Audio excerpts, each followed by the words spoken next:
What was the first album of Phil Lynott?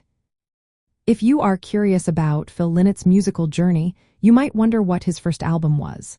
Phil Lynott, the iconic frontman of the Irish rock band Thin Lizzy, took a bold step into solo artistry. His first solo album is titled Solo in Soho. This album was released on April 18, 1980, while he was still actively leading Thin Lizzy. The creation of Solo in Soho took place during the winter of 1979 to early 1980. Recording sessions happened in various studios, including those in London and Nassau in the Bahamas. The album is a rock genre piece and has a runtime of about 35 minutes. Phil Lynott took the reins as producer, working alongside Kit Wolven. This album features contributions from many notable musicians.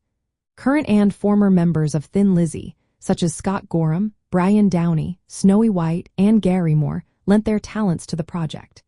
Additionally, the album includes guest appearances from Mark Knopfler of Dire Straits, who played on the single King's Call. Huey Lewis also contributed by playing harmonica on tracks like Tattoo, Giving It All Up for Love, and Ode to a Black Man. The latter song pays tribute to significant figures in the African and African diaspora communities, including Malcolm X, Haile Selassie, Bob Marley, and Jimi Hendrix. This reflects Lynott's engagement with social and political themes.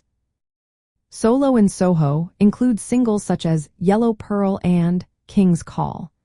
The album received mixed to positive reviews and reached number 28 on the United Kingdom charts. This achievement highlighted Lynott's successful transition from being a band frontman to a solo artist. For those traveling in Ireland, learning about Phil Lynott's solo work adds depth to your appreciation of his musical legacy. His first solo album captures a personal and diverse side of his artistry. It blends rock with themes that connect to Ireland's own rich cultural history.